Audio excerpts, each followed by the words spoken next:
Hello, everybody. It's great to see familiar faces here on Zoom, and also we expect that there are some people following us on Facebook.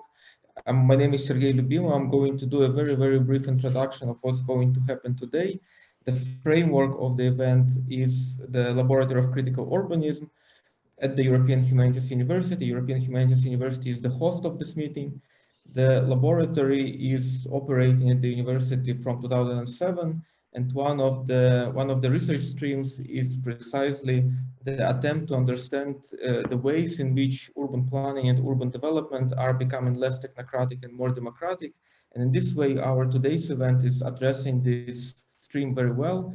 It's the very recent, very freshly published book by ZKU Press in Berlin called Hacking Urban Furniture. And our great guest tonight is the chief editor or one of the main editors of this book, Miodrag Kuč, who is also the member of the Laboratory of Critical Urbanism from 2011. Miodrag Kuč is trained as architect and urban planner, but also has had a long artistic career under his avatar Para Art Formations, and the book that he's going to present today is very well merging these two fields of practice. So it's a documentation of a really long-term research process. I think I myself first encountered the Hacking Urban Furniture project in 2016. It's a process of artistic experimentation. So I guess this makes a presentation. So I'm just muting my microphone and passing it to Miodrag. I will be back to the discussion after the presentation, and I'll help to moderate the discussion. Mio, the floor is yours, as they say. Good. Thanks, Sergey. Everybody hears me well, I hope. Yeah, so just say it like this. Good. Thanks for this introduction. Yes, nothing to add except the fact that yeah, this project started actually with some first ideas in 2016, officially in 17, lasted till last year, but I would say in its own first phase, and we are planning to even extend it a bit, and I'll come to that maybe through presentation. I will share my screen with you in order to give you a better visual. Do you see my screen? I hope yes. Let me just put a full screen. Good. I'll talk around 30-35 minutes, and then we'll have hopefully some discussion at the end. So Hacking Urban Furniture is, as I said, a project started in ZKU, Center for Arts and Urbanistic, where I work as, let's say, program director and researcher. And this presentation, I somehow put some kind of, to frame it a bit, some subtitle, Urban Furniture as a knowledge infrastructure. So this be maybe a kind of lenses through which we'll look the whole. Just wait a second. Okay, you see the next slide, yeah? So this book I'm trying today to present is something in between documentation of the project, but also some sort of statement around the urban furniture. It's a global view on it. Of course, we had a bit more view on Berlin, but we have researchers from so-called global south, from Russia, from Iran. So we try to go outside of quite Eurocentric view on urban furniture that is dominating the public discourse.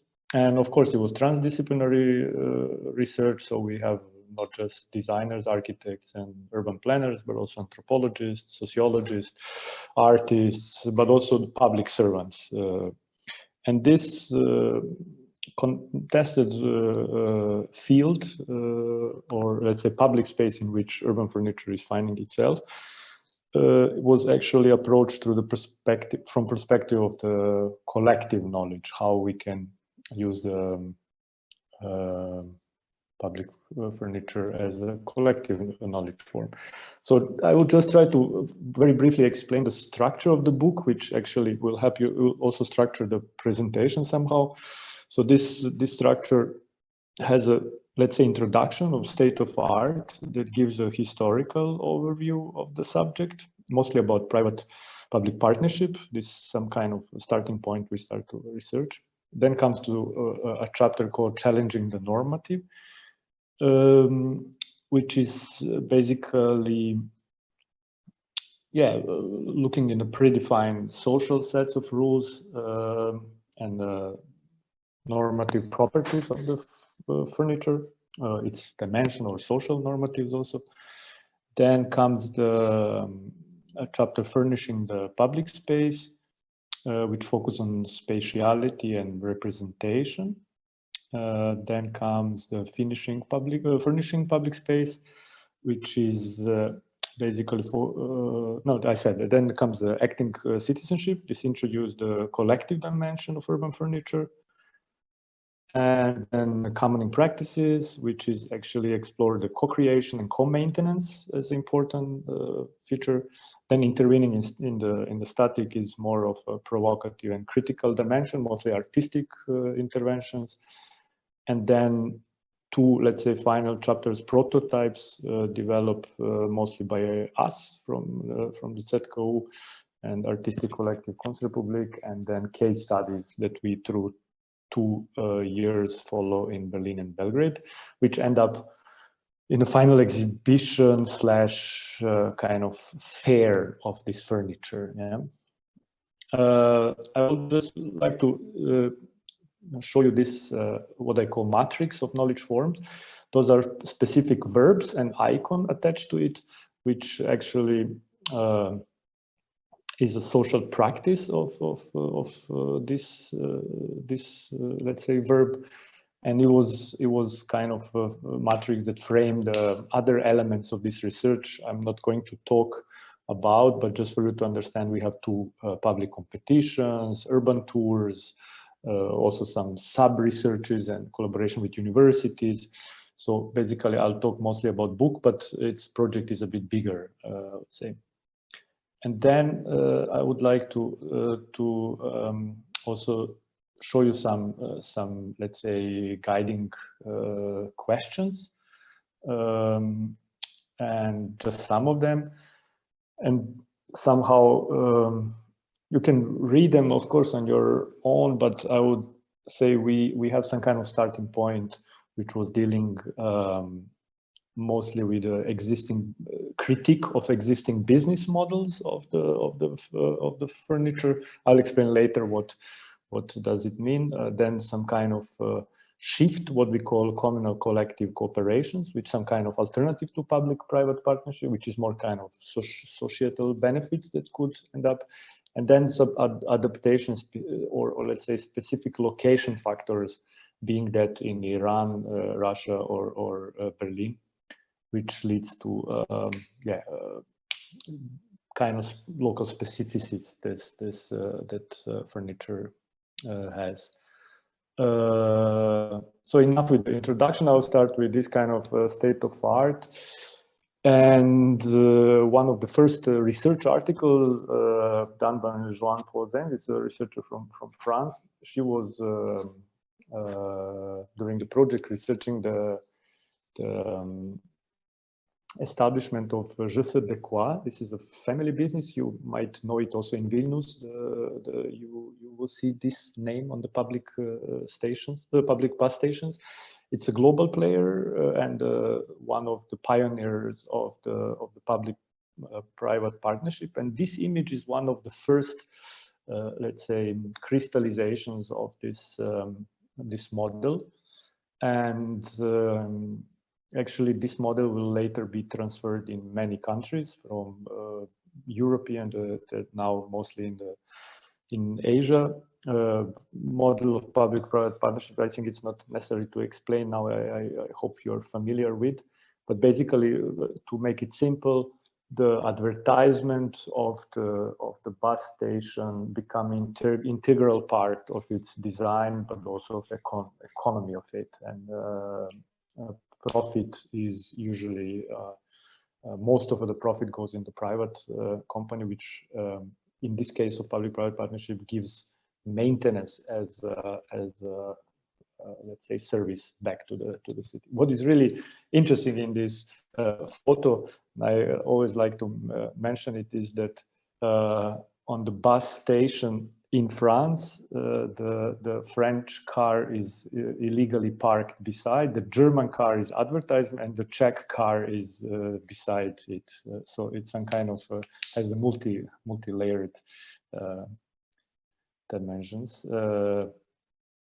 Then, yeah, this contestation field she was also researching is actually how the advertisement becomes a central component of the urban furniture, and this monopoly in Berlin was under the sister company Val. It's actually become a predominant, if not the only contract city has with the providers of the urban furniture. I also I'm talking here about bus station, but we are talking about fontaines, we are talking about all billboards, sometimes even the benches. So in one big portion of our visual kind of culture. And of course, some of the researchers like Sabine Kniebein was writing about well-known phenomena of attention economy, which is now also kind of further developing this public urban furniture. In the case of bus station, now the user experience through the Wi-Fi provided on it, where you could not just like enjoy this beautiful coffee, but already buy it by waiting for the bus. So it's kind of integrated in your digital world already, your kind of physical present. So I'm just trying to give you some kind of very short hints and provoke you to think more. We don't have time to go deeply, but in the next chapters of challenging the normative, we already have some kind of elements of challenging. This is the work of Martin Binder, a young artist from Berlin, that was turning some kind of statistic, mostly about discrimination in public space, into spatial forms. On your left side, you see the Cologne Hauptbahnhof, and then kind of famous media story about some kind of sexual harassment, and his answer of the pepper spray kind of automat, from which instead of Coke you can, you know, get spray for free provided by state to protect yourself from the kind of complicated situations in a public space as a female especially, but also as any vulnerable group. And on the other side, some kind of jokey answer to kind of rights in public space, which everybody fights for, and kind of famous German nudists subculture that also want present not just some kind of hidden beaches, but also in a main train station in Berlin. You know, so he was basically giving this kind of ironic comments on urban discrimination depending on the different marginal groups, but was also opening the question of new urban functions and providing a very interesting catalog at the end. What I want to now jump is this furnishing the public space is just one of the researches more historical from Peter Peyer from Vienna, was that how the urban furniture was in center of normative and spatial normative. And we see here the famous Ringstrasse in Vienna, where the light post and benches and all elements of urban furniture basically are defining the profile of a street and urban life in general. This also includes public toilets, So basically, this urban furniture always has a role of defining the social-spatial relation. It's a kind of very nice article, and also public order. So it has this element of public order. So it means also anatomy of its position, its openness to the public, how it's viewed from outside is all part of this public order. This is the work of Christian Hansucha as artist from older generation in Berlin, which was called Monozelle, the monocell, actually created before COVID-19, which is very interesting to say. And he was playing with this idea of everybody lives in its own bubble. What it would be if I start to work in a public park in my bubble, you know? And he actually, with the help of one performing artist that sits inside, was 1 month spending in the public parks in Berlin. So it was not just a kind of short intervention, but 1 month of anthropological research, in which he collects very, very interesting conversations and discussions with, let's say, random people from the park. And he's developing this work now also with the Wi-Fi on top and with all this social distancing elements. I think it has potential to develop in very interesting research vehicle also for the urban data scientists also, which are part of our knowledge structure I mentioned. Then this furnishing of public space also was taught in sense of extending the existing. Those are the network of Berlin public toilets, which we were taught as places where Berlin can go vertical and provide some kind of common spaces for from the small radio station till Japanese restaurant in the relation to the public toilet, which will be you'll see it on the next slide, also economical relation, you know.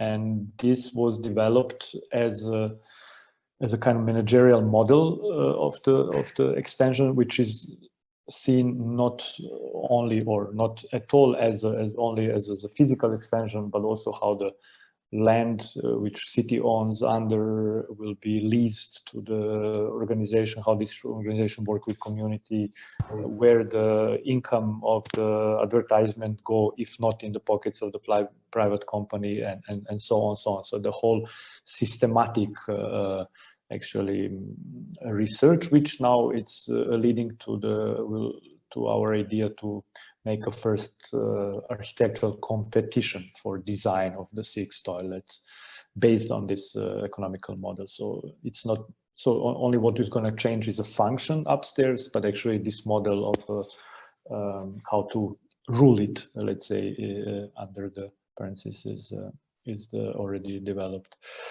Then maybe one example that goes till contemporary moment. This is the one abandoned corner in Berlin, with very interesting story, project of Markus Ambach and Konrad Braun, and me being also partly involved. Fix Your Park. This was a kind of leftover of the post-war destruction in Berlin. One building was there, and some sort of park was made there, and becomes through time, because of the proximity to one important underground station, some kind of heroin dealing and consuming space for and the angry neighbors that didn't want this to happen kind of dismantled the urban furniture, official urban furniture, as an act of disagreeing with this function for a long time, because police was not reacting properly. And this was very interesting to enter this conflicting area.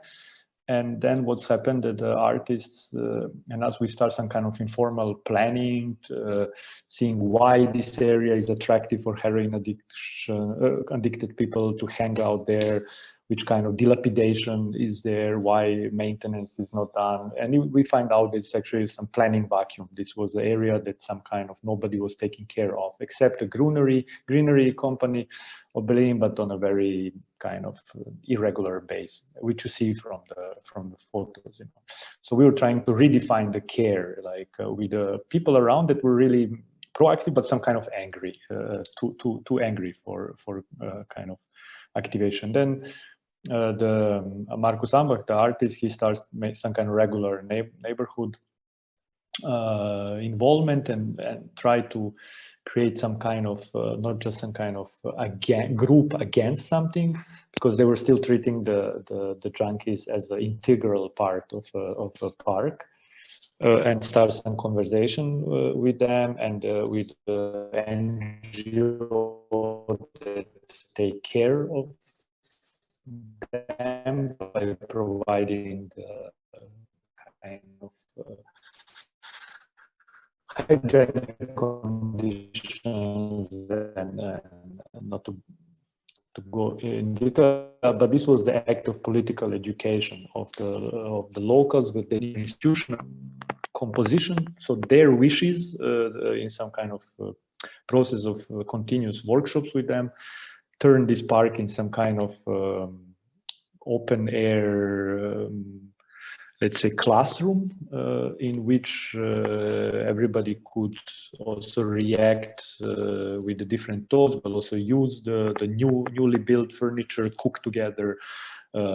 We had some concerts there. So it was classical activation kind of policy, but it allows a lot of social political imagination, what we actually want, because there is nothing, but we have access politically also to claim some micro budgets and concepts.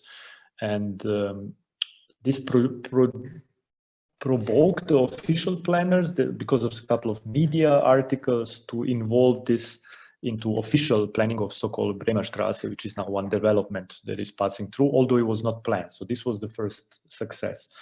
And what's happened, one of the local groups actually say, okay, now is the time to make a project exactly in that space that we wanted to make it for a long time. And it's so-called Trostfrauen. This is the Korea-Verband, is a local NGO of, let's say, Korean people. And they put this monument of the female victims of the sexual slavery during the Second World War, for the long time taboo in between Korea and Japan. And actually this kind of became a bomb in some kind of multilateral conflict in between Korea, Japan, and other Asian countries, which did not solve this kind of problem officially, bilaterally. And then there was this came to the foreign ministry, and Japanese also some kind of Japanese embassy in Berlin really hardly pushed to remove, and now it's still the conflict is there. So we have a really, you know, CNN and BBC coming to this kind of junkie park now, and the protests happening around. And actually, it's still not, conflict is still going on, so I don't want to go into the details, but actually, I just want to show it as a phenomena, how maybe our activation and the fact that this is becoming the place of planning and not leftovers. So everything started from the, you know, like bench and turns into the, let's say, foreign ministry level discussion. So I want just to explain a bit this multi-scalarity here of urban furniture being able even to trigger this kind of conversation. In this part of the book, Acting Citizenship, was also interesting project of Fredoni in a public school. Some of you might be familiar with the concept of public school, but he provides some kind of idea of table as an urban furniture, mobile table. And there was around this table, being that's really physical table, or they were bringing with, or imaginary table, one reading group of a Hannah Arendt text was formed.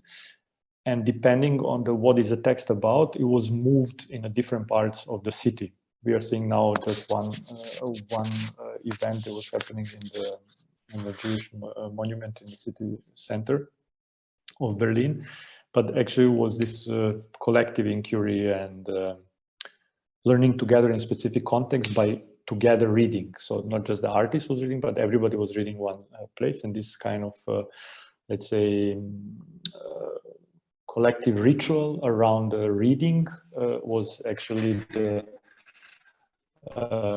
claiming the public, and there were some events happening in the senior house, some of them in refugee centers, so very interesting locations to talk about specific topics from the book. Then in the part of commoning practices, we have an artistic group Umschichten from Stuttgart that was working with creating the unique bus stations out of existing one, and kind of diversification of a monocultural spatial concept that is always the same. So kind of imagining how it will be if local community, in this case in France, overtake one station for one purpose, here as a kind of bike shop. And then also our friend Valkovsky Anton from Russia, he also made a nice research about Zhek art. Zhek is, I think, some kind of shorten for the communal housing organization in the, let's say, also in the Soviet country, which actually force the cooperation between citizens in the lack of resources. So some kind of, let's say, observed DIY, if I can call it.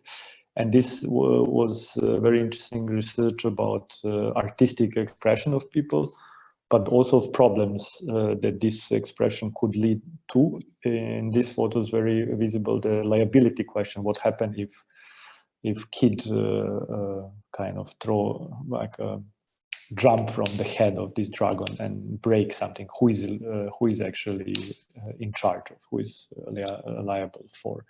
So it was very interesting how now that also some of these Czechs are dismantling these artistic pieces or trying to make them more safe. Some kind of coping and lack of actually of state present in the housing complexes, which were mostly now even privatized. How the furniture becomes this urban furniture becomes the bridge in between authorities and citizens.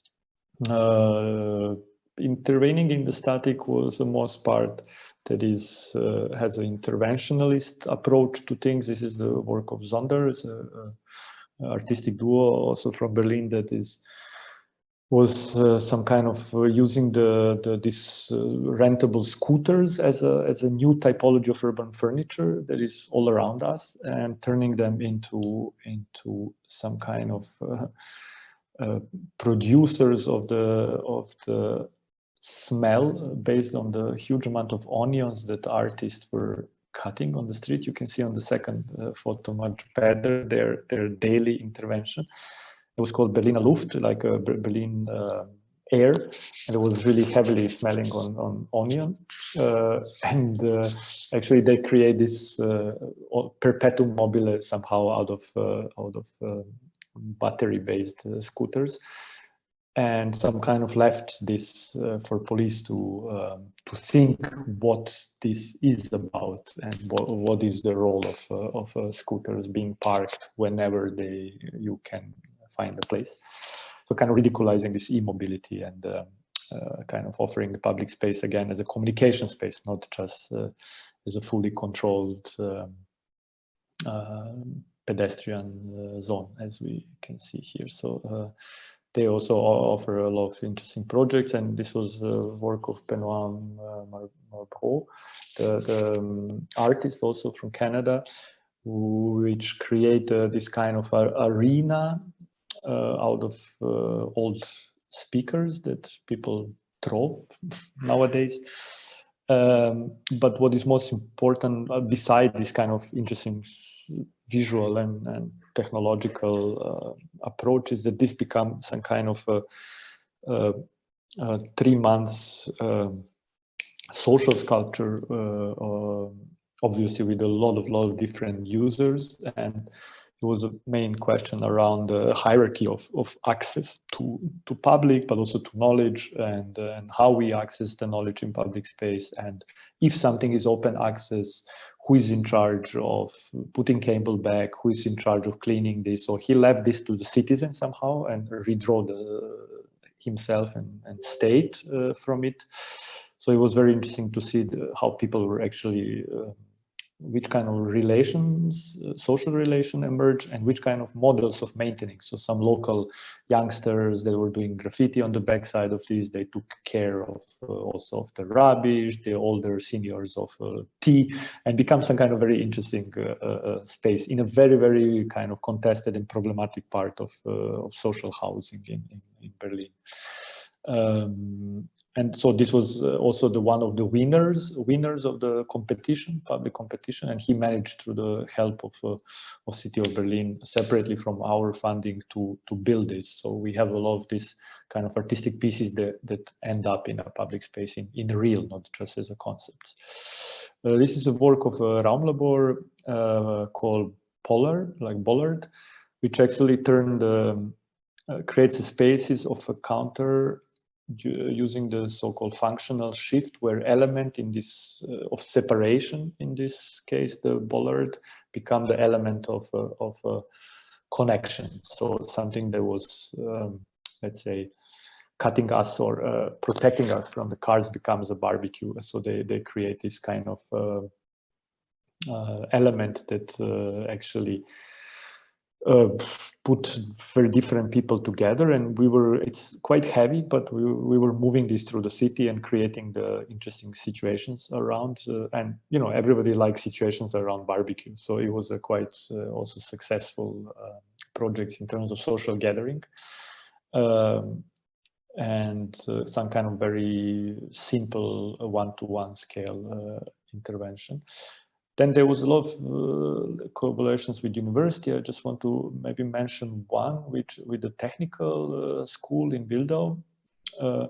And they were really working on an interesting topic of vandalism in the public space. So using this kinetic energy of vandalism as a starting or a triggering point in creating the different furniture. So that means that punch into something that usually leads to breaking the glass or something can turn into light. The pressing the rubbish bin with the leg can produce the pressing it, compressing it. So all your physical kind of activities were turned into energy that kind of improved the situation in public space. So it was quite interesting research with a very young students, not even a master, undergraduate students. And then maybe some works of Kunstrepublik, let's say the organization beside the ZKU. One of them was this critical mass where idea of tourist bus from Berlin was turned into some kind of supportative structure of urban scholars visiting places. They were in danger of being kicked out from their premises, and it was applied as a demonstration. So a lot of police came to kind of because they didn't know how many people can join, because the idea was to join this bus by pushing it through the city. And this kind of collective intelligence was also formed by this kind of bodily being involved in pushing this big bus, but also there was a live streaming and kind of radio station inside with the big speaker, so people were involved. This is how it looks maybe from inside. So you just jump in, push the bus for some moment, and then you jump out and somebody else comes. So at the end, and then in every spot we were visiting, there was some kind of small performance or some kind of speech, and this supporting structure was also actually the big media action. Yeah, so it was kind of creating some kind of programmatic sequences through the city The other one in front of ZKU was trying to deal with the fact that cars are occupying a big portion of our public space, and that that car could be used not as some kind of chunk of metal sitting on the public property for 23 hours, but also as an energy provider. So this kind of very interesting machine over it will pull the car up with a small engine and produce in 7 minutes energy that will be enough to run the stage or on top of it. And then you have 7 minutes to, you know, it's enough for one good hip hop song or for the political speech or for, let's say, love claim or any other. So people were invited to come up, and also during the exhibition, just on the energy of this car, but also you need some kind of bodies. This is people around that will pull. So it becomes some kind of, again, this collective knowledge form. So you need to support, if you like the speaker up, you have to maybe make a second turn of the car to provide him another 7 minutes if the speech is interesting or you want second song. So this was a bit kind of jokey, but a lot of layers there. And then I'll finish maybe with the 2 case studies, which were really built in the 2 quite complicated contexts, but also not just as artistic work, but as a long-term collaboration with the institution. That was the case study in Belgrade. We are looking now in the periphery of Belgrade, in the Roma settlement beside the airport.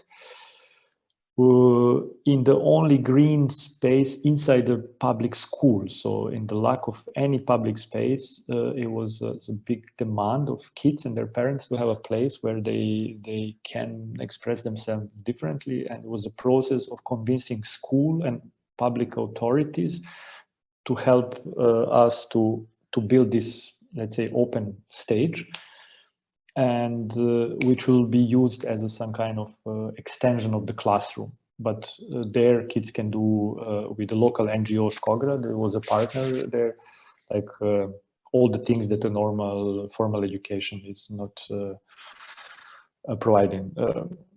So this was the image from, let's say, last summer, and this is now like in their own maintenance and some kind of very interesting long-term collaboration with them. And the second one was inside the ZKU premises, or let's say in the public park around the ZKU, where we have this foldable container from Adam Page and Eva Hertz that actually provide for the local use, also some kind of marginal social group, some kind of youth that is kind of slowly slipping out of the dropping out from school with some kind of sketchy daily life, and with the help of also local NGO that takes kind of care of them. They have their own kind of VIP box where they can, you know, do whatever they want, where they feel VIP, and where they can just have in this case, watching football together. There's inside very interesting some kind of office setup where they have their own office in the public park, but it's open air, so you can smoke also. So it's a quite interesting space inside. I don't have, unfortunately, photos here for you, or it's just place for chilling, but it's all about at the end responsibility. So who has a key and leave the house has to make photo, upload it into the drive, and you know, so it's actually learning the responsibility, you know, like very simply talking. And then on the end, we somehow stage all these elements that were all around the city, and I was telling you, in some kind of 2 weeks exhibition, which actually one-to-one replicate all these elements into some kind of parody of the urban furniture fair. And there was a space for discussion, and we were looping different knowledge formats and documenting, playing with archives. So it was never ending. And out of this, some kind of came idea, hey, let's at least put first the book and inform people, and also both academic and non-academic societies, that this phenomena is worthy to research. So it was mostly this book. I see it really as a maybe also some kind of lobbyist tool for this topic, because it's kind of universal. And I'll finish also with the group Berlin Werbefrei, where we start with the idea that advertisement was in the center of our research.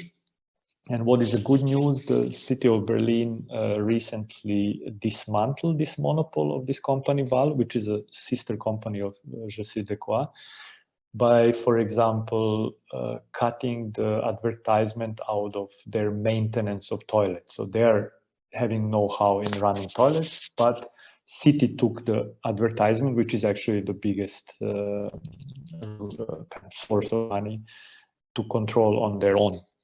So somehow this monopoly was broken. I think, I won't say we were the reason for that, but we were definitely one part of this bigger group, and one of them you see on the photo. There's actually collect all this signature and start the procedures to actually argumentatively kind of confront this non-transparent contract that the city has with a private company. And now we are in the stage that we still we open the Pandora box and realize that there is much more to research. And I think this I might show you in the next time, because time is running, and maybe in the next book that we will write in 2022. And here I will cut and ask Sergei to kind of moderate, and if you have questions, doubts, comments, I'm very open to answer any of that. And if you want to buy a book, there is a link on the screen with our bookshop kind of friend, Books, People, Places, or directly on the ZKU website. Also, you can find the links. So thanks for your digital attention. Unfortunately, I don't see your faces, but I hope yeah, we will have a chance to have a productive discussion. Thanks. Yes, could you please? Yes, super. Thank you very much, Miodrag, for this really nice overview of the book. I could just add that we have ordered the book to the EHU library, so those who are based at the EHU at some point will be able to see it there.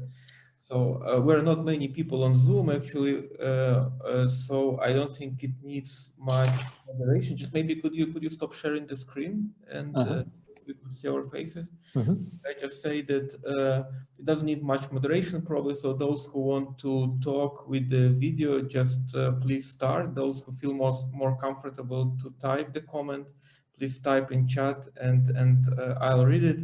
Also, those people who are watching us on Facebook, also please just type your questions there, and we will read it here. So yeah, we have roughly 30 minutes for questions, comments, and discussion. And maybe I just when people still formulating their questions or comments, I have one really clarification question. From the very beginning, you quite intrigued, saying that those were not only researchers and artists who were part of the book project, but also civil servants. I guess that the municipality workers, municipal politicians, or employees of municipalities, but then it never came back to it. Could you maybe just tell a little bit more? They were just consulting, or they were also part of the decisions about how projects were developing? How... Yes, thanks for the question. This was actually the interesting component of the work that I did not present because the role of this, how I call them, public servants, was not possible to visualize somehow. They were not involved in a, let's say, project itself, but they were in a couple of points, anchored in a couple of points in the project. First of all, through the so-called advisory board, in which 3 of them were sitting, one from the cultural department, one from the studio commissioner, let's say the person in charge of spaces for artists and art in public space, let's say, and also from the planning, urban planning office. And they were actually, from the very beginning, for example, setting up the rules for the competition, setting up some kind of curatorial, let's say, lines of research with us. So they were they were involved from very beginning. They were not just there to protect the state from us, but also to clarify a lot of components, especially about these contracts with a private company. And it was interesting that in the moment we were starting the project, it was the very fresh change in the local government. So let's say the red-green composition or coalition was formed, which was in opposition, as always, in Berlin with the federal level. So it was an interesting clash in between political levels of who is in charge of, for example, let's say, activities in a public space, of course, city of Berlin, but the laws about liability is state. So where these spaces of conflicts were there. And then also they were invited in a final exhibition in many round tables. They were also in the juries of the competition. They were also signing or rejecting some of the project needs to happen in the public space. You know, so all of them that we did, especially one that has a construction elements, they all has to be given permission. So we were then talking directly to these people, and I think by doing this, just to make it very to round it, we also influence their view on what could be art in public space, for example, because for them this was always a headache, because they always see the security problems or fire protection problems, or, you know, they start dialogue always from this cannot be done because of this. And I think with doing with them all this project, somehow I hope they change a bit in terms of like maybe to expand a bit the permission rules, which is currently happening, definitely. But, you know, authorities are very kind of, yeah, complex bodies, let's say. But yeah, they were involved there in many instances. And I would say the one of the best outcome is it's really personal relations. So we always, when we say state or city, we always have some kind of rather negative connotation of some kind of lazy bureaucrats.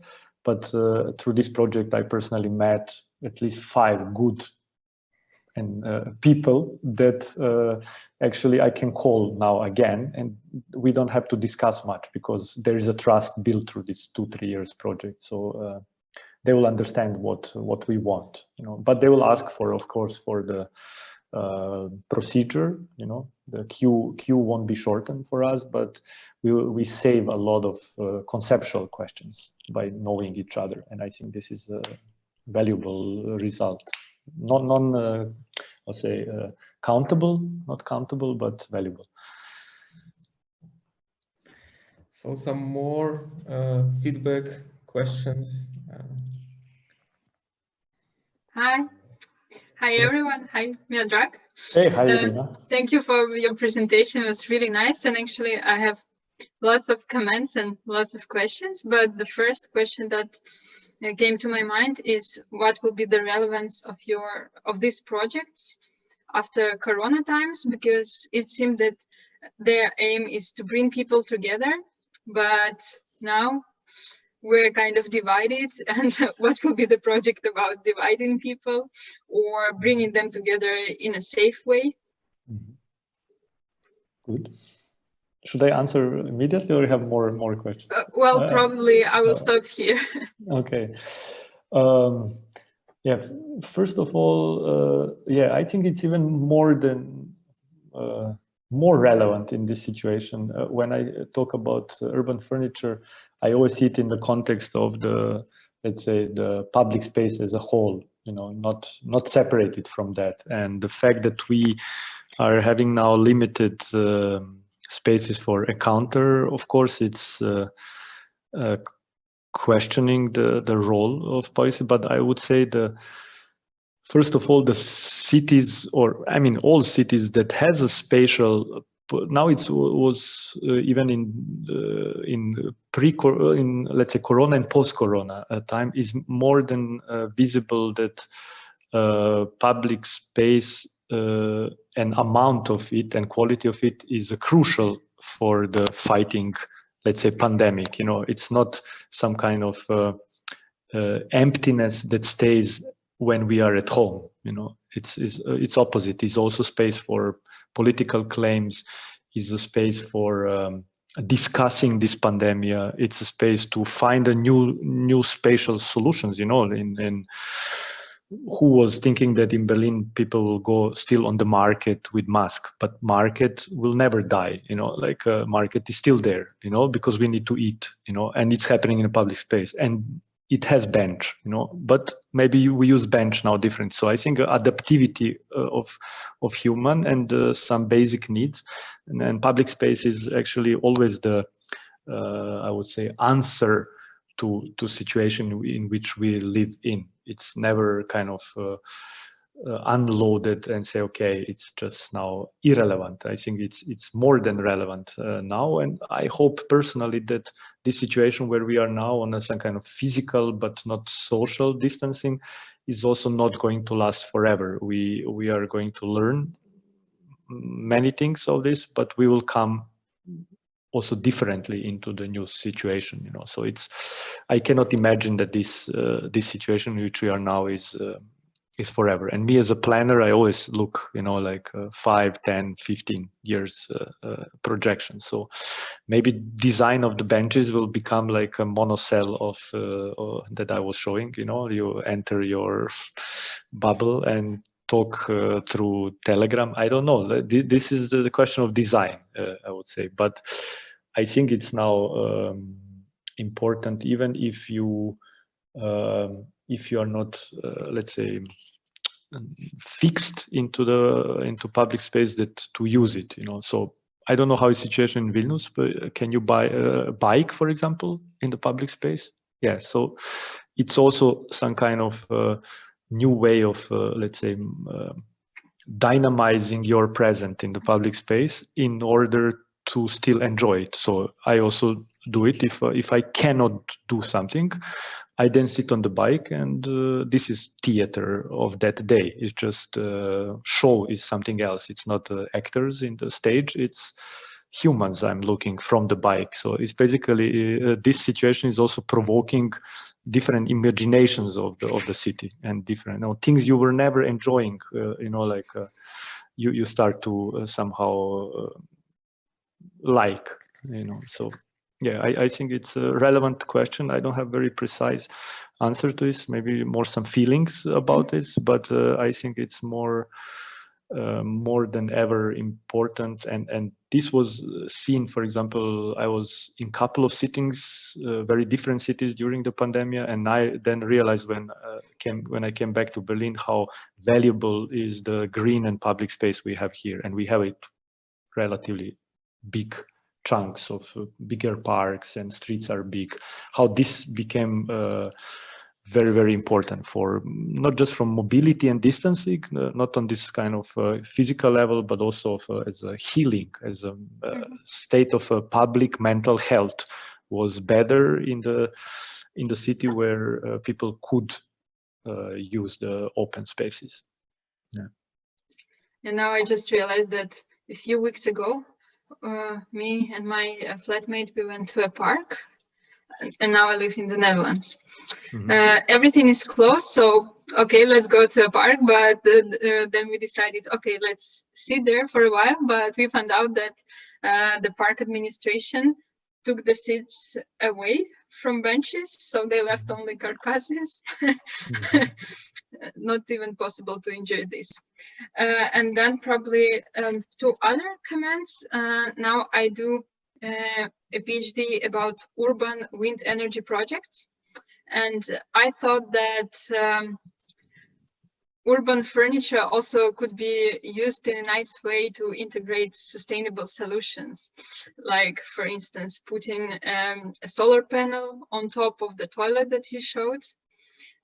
Probably yeah, this one comment, and probably also somehow integrating it with nature.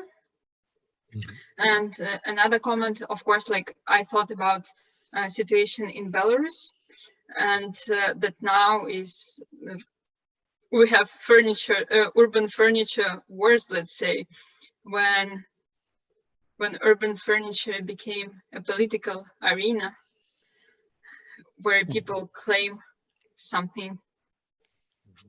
Yeah. Yes, I can briefly answer both of those comments. First is with let's say solutions for the nature becoming part of urban furniture, being this solar energy or animals. You know, I was always thinking how animals can coexist with us and also have their own furniture. Yeah, this was also tema, and we have some works. I unfortunately could not show everything, but it was always seen as, in our eyes, as integral part of making this furniture, how you call it, autark, or let's say independent from the energy grid. Is also an interesting topic, because provoke always the question of maintenance, who is in charge of fixing this solar panel when it's broken, and all these things that you somehow see as always as nice images. But one of the main issues, at least here in Germany, is so-called Haftung, or let's say the responsibility, liability.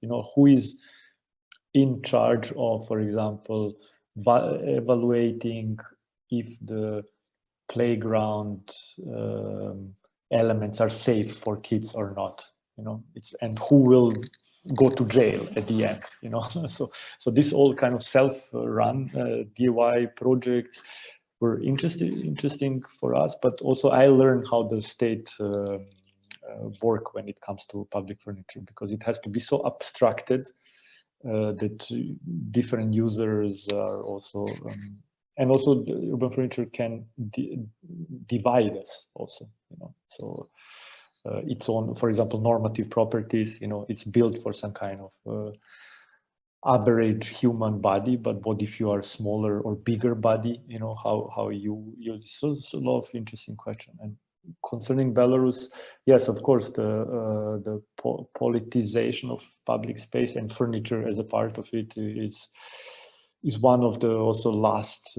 tools you have when everything is taken from you. You know, like I think it's obviously showing that yeah, the public space is the space of contestation. This I think the battle will be kept there.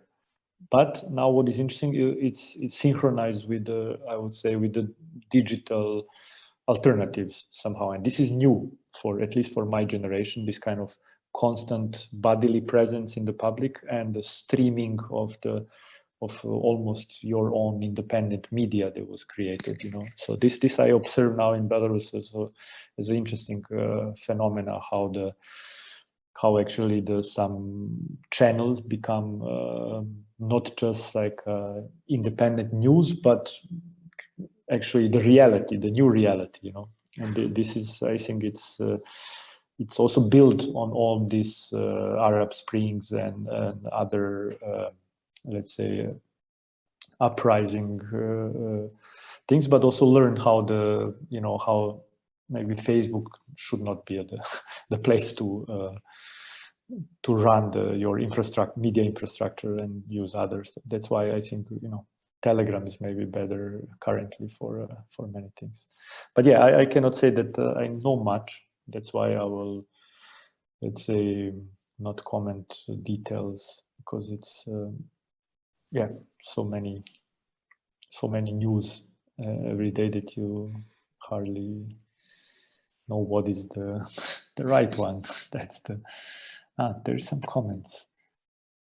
Okay, that somebody has to leave. Good. Maybe I can catch up to this question about politics with the connections to Belarus. That quite a lot in your book you use this term municipalization as kind of umbrella political agenda for your practice and for the project that you are describing. Something that municipalization is the process when you take something from corporation or from private property and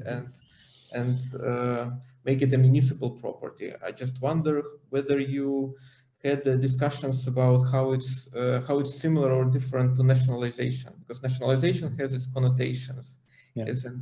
Presumably municipalization is supposed to be something more open, something more deliberate, something more negotiated. Whether you see a kind of a principal difference between these two terms, whether you at all, if you discuss this. Yes, we discuss it, and if I think this is question is in Berlin kind of omnipresent, and currently with the housing problem of a kind of big campaign, Deutsche Wohnen Enteigen, that is actually trying to kind of municipalize the one of the biggest private property owners of the flats. And we are talking, I'm not sure exactly, but we are talking about somebody who has 70,000 flats. It's not some kind of we are talking about scale that is overpassing even the laws that you could not have as a private company more than 10,000, but nobody knows how this company has 70,000, for example. Yeah? So the difference is, in my personal view, that nationalization is much more kind of politicized in the bad sense of its words, and kind of emotional and revanchist, if one can say. And municipalization a bit more complex project in analyzing from where the unjust really comes. I think it's if I can say the evolution of nationalization in the terms of bringing the just back. Of course, it has its own, still it's not perfect, it has its own problems. I will mention just some of them, that in Germany, for example, a lot of water and energy companies were bought back from the private companies, so not municipalized, but simply bought back. But with the sums, they were incredibly high, like a non-economical buy, like something 10 times bigger. You sold it from 2 million, you're buying back for 25. And this is not the problem if you know who is, if there is somebody responsible for why we sold it for 2 million. It's, I think, the time somehow became the element in which the causes of, we were just doing the kind of dealing with the consequences of, not with the causes of the problem somehow. And since things happened mostly in Berlin in the times of after the wall came down, and the law of privatization was actually just saving it was only possible way to make city functional. It was very hard to point out and say, hey, you are the person or instance or state apparatus that is guilty because we somehow sold our water to the private company from Sweden. So this is in municipalization. A lot of people are angry that they're paying more than they should, and then they are helping state to buy from the private with their own money. So it's at the end is about money. But in your question was more about concrete difference. I think it's nationalization is kind of still for me like something that happened, let's say, through the very autocratic regimes. Like a very concrete connection to not democratic procedures around, So we decide to take something because we think that our ideology is against whatever private property. So I think this is yeah, I hope the time of nationalization is over, but the time for making municipalization better is still in front of us. It's far from perfect, but and it's not a solution for everything. It's just for some particular issues like water or housing or something, but not for a car industry, definitely. No, state doesn't have a competencies for many things. I would like to say. But you wouldn't say that it's kind of a political umbrella for your book, that municipalization is like a bigger long-term process and more so civil society driven than city driven, and that you somehow working under this bigger political umbrella, or you would disagree with this? No, but I would say it is one of the frames, but not the only one, because it was one of the triggers for making was this situation in Berlin of a monopoly. It was something that we already before project has as a topic, but we use also some other concepts, and this was just one layer to observe, but it was not the kind of one and only frame for this. But this municipalization itself also changed in the last 5 years. The way how it's done, the way how it's talked about this, the way how it's academized, let's say, the way how the state bureaucrats are talking about this. You know, this was really like, oh, this is nationalization. We, you know, especially in the, let's say, communist history of East Germany, this was for many people, especially in the west side of Berlin, some kind of no-go area. But somehow they slowly kind of trying to, and this whole idea of urban commons coming on top of it. So it's many concepts together somehow. But our general space of work is a public space, and let's say art in public space. So this was where we felt already comfortable to work. So yes, but this is the, I would say, frame that is dynamic. I'm curious to see how it's going to develop, especially in the different countries with a different political and economical system. You know, doing this in Berlin and even in Belarus is very different. You know, it's just like this will be more nationalization. Yes. More questions or comments? We have some 6-7 minutes to finish. Yeah. Or maybe some concluding questions or remarks. Also, I had a really small question of whether you consulted lawyers, if there were instances when you had to really talk to or ask for lawyers' advice in process of preparation the book and doing the projects.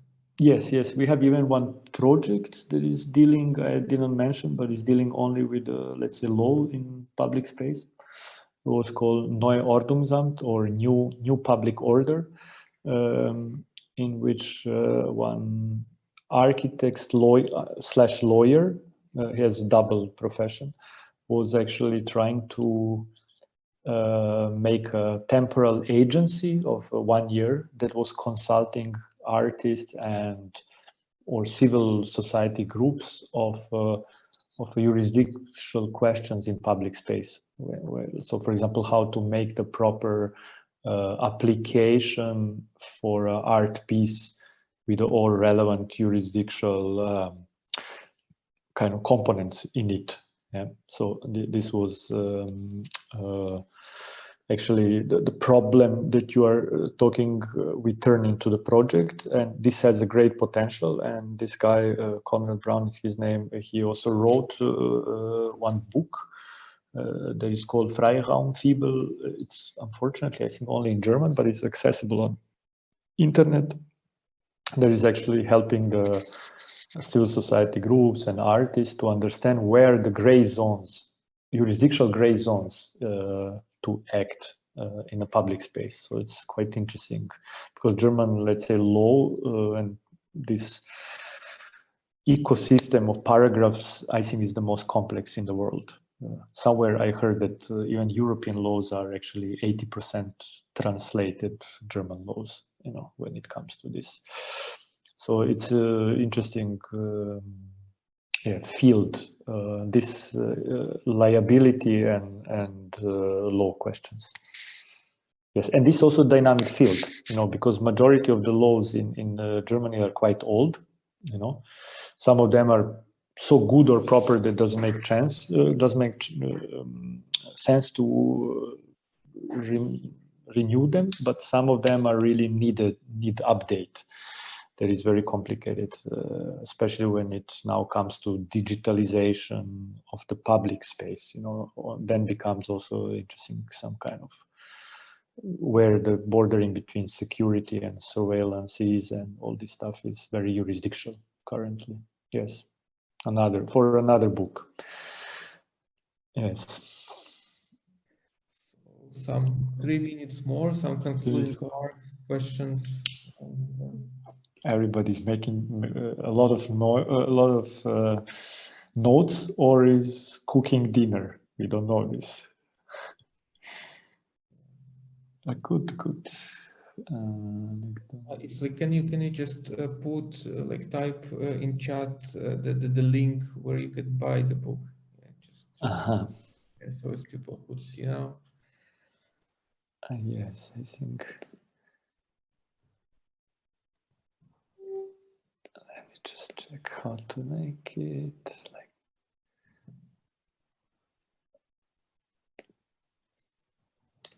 like this. And then you say that you're already working on another book, like continuing this project, or it's still an idea? Not on the book itself, but on the ways how to extend this project. So, which as a consequence might have a book, but actually we are now looking through some other, how we can through some other projects, let's say finance the elements of this one, or let's say some of the project to go further, or to really build them as like these prototypes, how they can become really not anymore prototype, but maybe some types, not prototypes, but let's say models for something. And yes, I'm currently trying to write some kind of application for this toilets extension, to make them in different parts of the cities with different social groups. Yeah, and also to involve some student university groups that want to research this, or to open them some corridors that were under research. Hey, maybe you can take this. So it's a kind of moment of thinking which elements, because I think we went also very wide first, and now it's time to kind of focus even further. But yeah, it's phase now of doing project for that will stay in public space for at least 2-3 years, like these case studies, you know. So these case studies are already extended somehow. These 2 spaces are already after book still running. The one in public space in Berlin is extended for 2 years. One in Belgrade is in the school, so as long as the school exists and material allows this to exist. Or but as always, the maintenance and care become the main issues there. If there is somebody to care about, when state is not the one that cares, then project has its future. When not, then it's also normal that it's finishing, you know. So, and it's what is nice with urban furniture is not that sad when it's not there anymore. You know, some kind of people say, okay, there was this bench there. Oh, it's not there, it's just park now, okay, then somewhere else. So I think that's an advantage comparing to, I don't know, housing, where everything is so existential and dramatic. Yeah, so it's a nice field, especially for students to do their either sociological research or design, a very interesting field.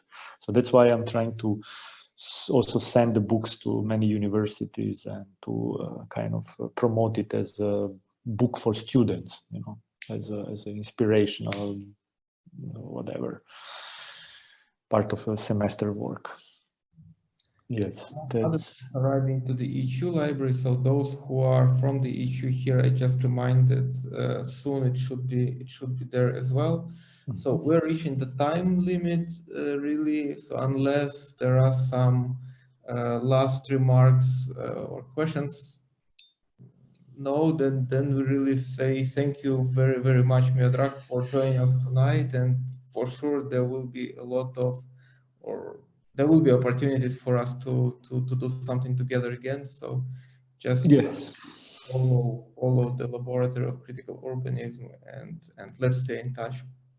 Yes, thank you again for inviting me, and always happy to be part of laboratory activities, and I hope we see each other soon in spring live in Vilnius and see what's happened after the old long lockdown and the third peak of the second wave.